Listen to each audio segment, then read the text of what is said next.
Assalamualaikum warahmatullahi wabarakatuh. Di sini kami dari kelompok 2 ingin menjelaskan tentang web Smart Vacuum Simulasi dengan saya Muhammad Alfizari dengan NIM 143223052. Saya Muhammad Rana Saputra dengan NIM 14323046. Saya Haidar Darwis Arbia dengan NIM 143223042. Saya Imran Ramadhani dengan NIM 14023023. Di sini saya akan menjelaskan alur dari Smart Vacuum Simulation menggunakan metode search, visualisasi algoritma BFS dan DFS untuk pembersihan ruangan. Berikut ada kontrol peta, di mana ada acak tembok, hapus tembok, dan reset peta. Acak tembok di sini adalah untuk mengatur secara random acak. Dan yang ini untuk menghapus semua bagian tembok. Dan di sini ada tembok gunanya untuk mengcustom sendiri sesuai keinginan seperti ini. Dan kemudian kita bisa menaruh posisi objek seperti robot. Dan ini untuk debu. Jika kita memilih debu, maka hanya ada satu debu yang dapat dibersihkan, kecuali kita memencet tombol debu ganda. Ini bisa untuk menaruh beberapa debu sekaligus seperti ini. Dan ini untuk kecepatannya, kita jalankan. Di sini untuk scan-nya yaitu robot men-scan debu yang pertama kali ditaruh di sini, dan kedua, ketiga, dan seterusnya sesuai dengan urutannya.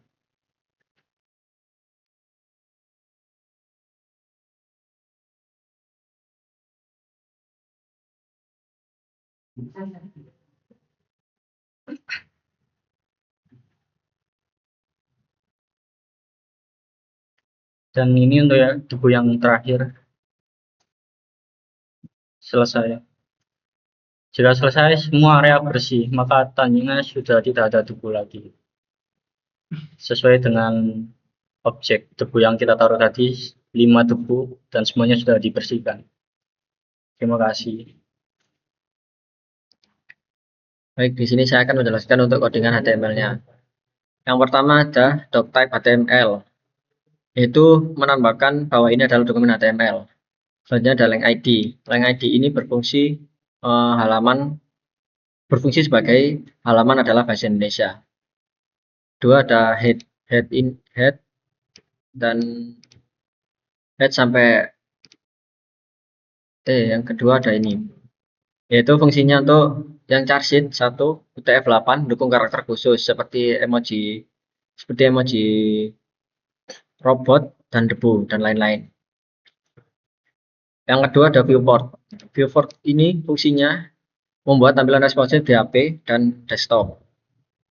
Ini ada Smart Vacuum. Smart Vacuum ini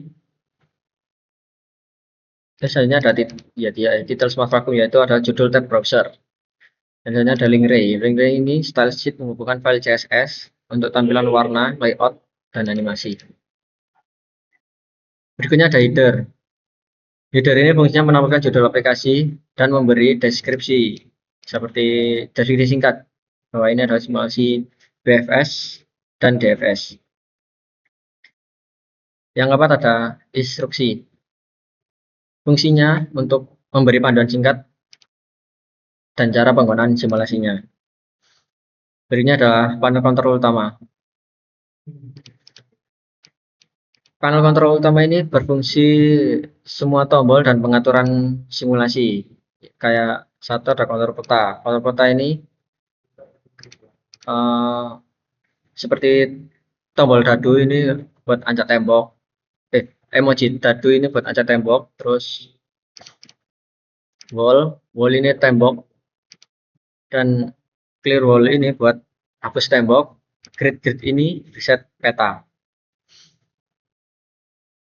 Dan semua tombol ini memanggil fungsi JavaScript. Selanjutnya ada posisi objek.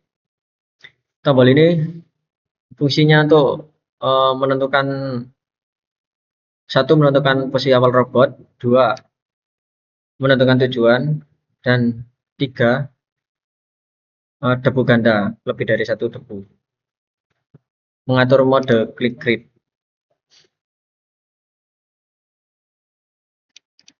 Dan selanjutnya adalah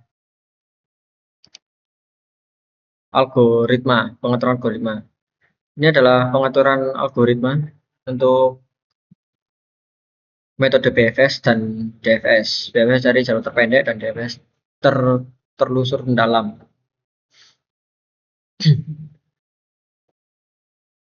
Kayak selanjutnya ada input type range. Input type range ini buat mengatur kecepatan animasi simulasi. Dan button on click ini untuk jalankan algoritma BFS atau DFS. Selanjutnya ada codingan start panel. Start panel ini menampilkan hasil progres algoritma, status fungsi. Sel diperiksa ini adalah jumlah node yang dikunjungi, dan panjang jalur adalah jumlah langkah robot. Waktu ini adalah lamanya eksekusi, dan tembok ini adalah jumlah tembok. Nilainya ini diupdate lewat JavaScript atau Script.js. Berikutnya ada legend. Legend ini adalah menjelaskan arti warna pada grid. Kayak hijau ini untuk robot, merah ini untuk debu, abu-abu ini tembok, dan biru ini diperiksa atau scan, dan kuning ini adalah jalur robotnya.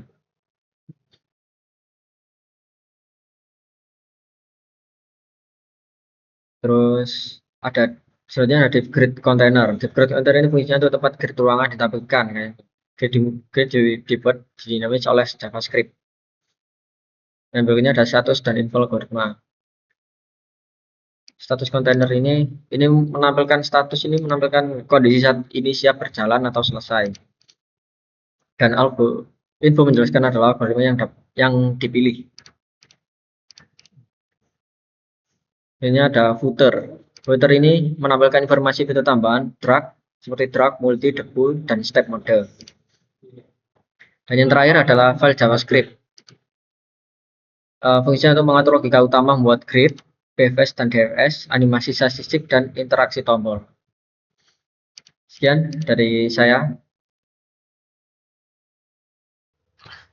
Selanjutnya ini untuk codingan CSS-nya.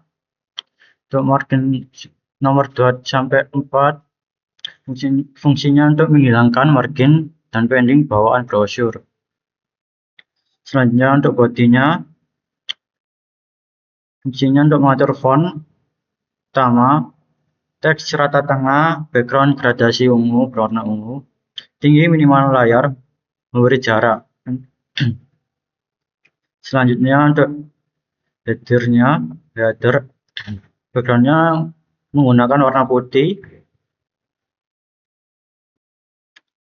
Untuk tingginya masih sama, marginnya 20 pixel, box shadow-nya 10 pixel sama 30 pixel berwarna hitam. Untuk A1 ini fungsinya untuk judul utama, terus subtitlenya fungsinya untuk menampilkan teks pendukung lebih lembut. Instructions fungsinya untuk menampilkan pesan, instruksi atau peringatan. Selanjutnya controls. Fungsinya untuk menampilkan rapi seperti menampilkan tempat tombol atau pengaturan. Selanjutnya button. Fungsinya untuk menampilkan tombol lebih modern dan efek animasi saat hover dan klik. Selanjutnya untuk button hover,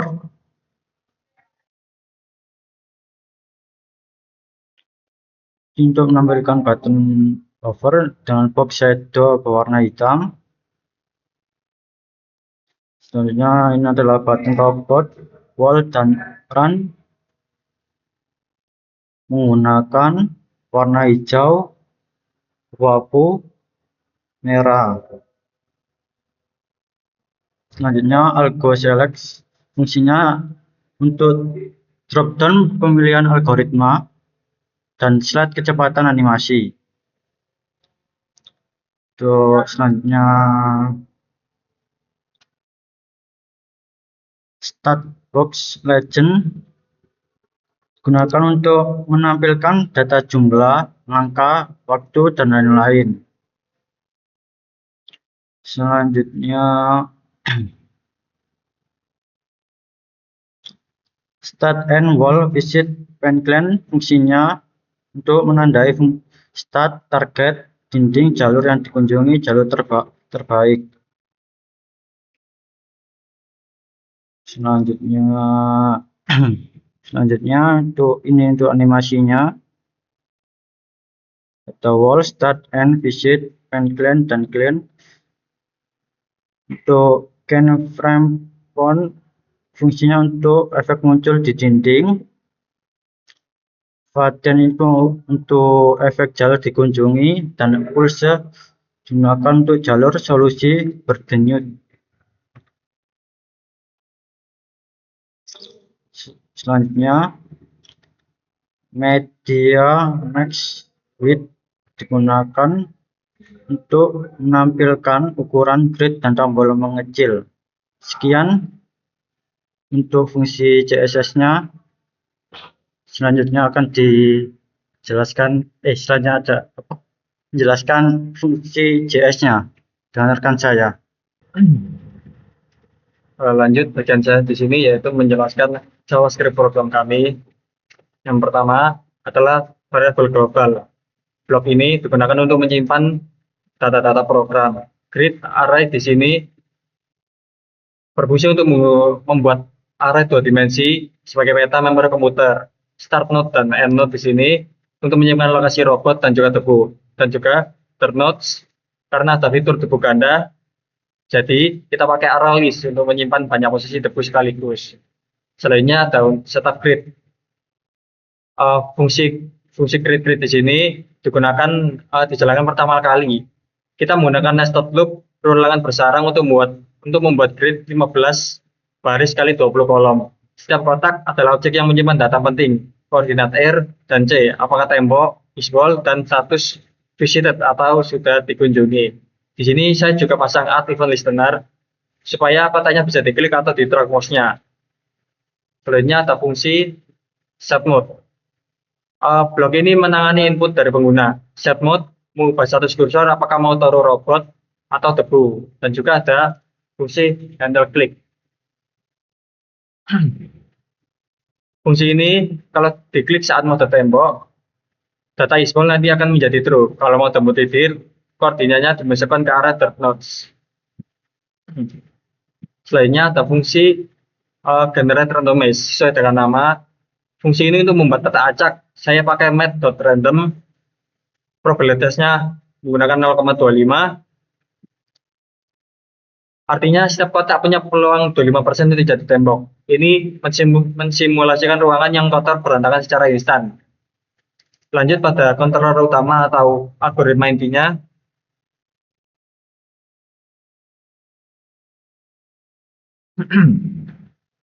Ini adalah fungsi untuk tombol startnya. Fungsi ini mengecek algoritma apa yang dipilih user di drop-down menu, lalu memanggil fungsi yang sesuai. Misal, kita memilih BFS atau start BFS. Lanjut ke fungsi BFS-nya dulu. Di sini logika BFS bekerja menggunakan queue atau antrian, kodenya queue.shift, yang artinya mengambil data paling depan. Hasilnya, robot mencari secara melebar, layer player, jadi menjamin robot mencari jalur terpendek. Saya coba run di sini ya.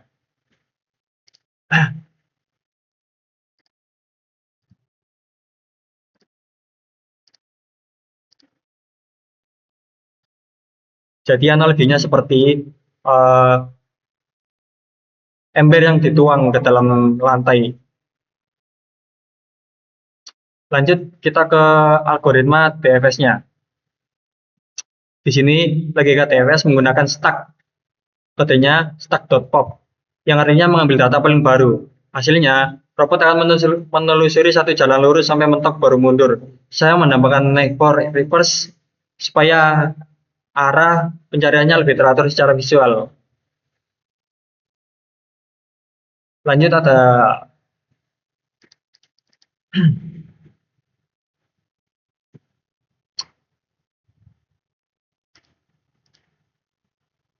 fungsi animate path. Di sini algoritma menemukan debu. Fungsi animate path bekerja ketika program sudah dijalankan. Dia melakukan backtracking atau menelusuri jejak parent untuk mendapatkan route ke final.